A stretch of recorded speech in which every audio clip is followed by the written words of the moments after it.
Chapter 15. Comics bottom out as their contagion spreads to weekly and daily newspapers, TV, MacArthur geniuses, and a new wave of daring female cartoonists.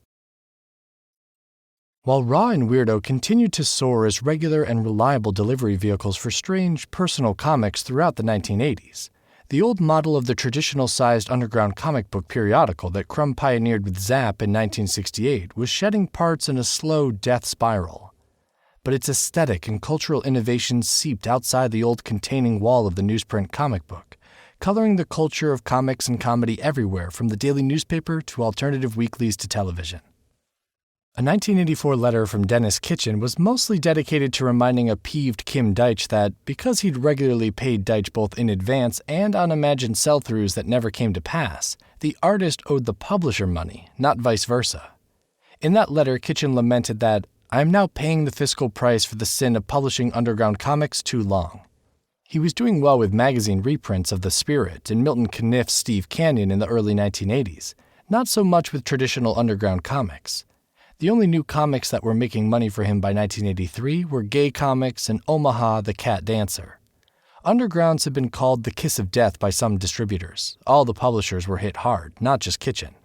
Printmint took a long dive into obscurity, giving Crumb rubber checks. Rip-Off laid off everyone last year and is doing like one book a year. Last Gasp is struggling, depending on distribution and not publishing.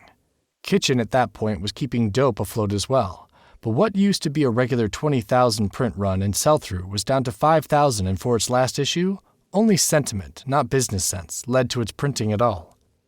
The decade started off better for Kitchen, with 1981 his biggest sales year ever up until that time, a 25% lift from 1980.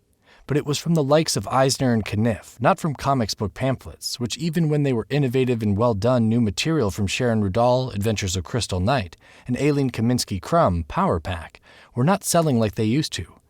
He once could subsidize crazy offbeat stuff with sales of brisk-selling undergrounds, but there were no more new brisk-selling undergrounds. He could see things were shifting in real time, noting that it's a strange feeling being caught between eras. I don't quite know how to react to such a position. Kitchen spelled out the troubles both already faced. To keep listening to this audiobook, I've left you a link in the description so you can do it, at no cost thanks to Audible's 30-day free trial.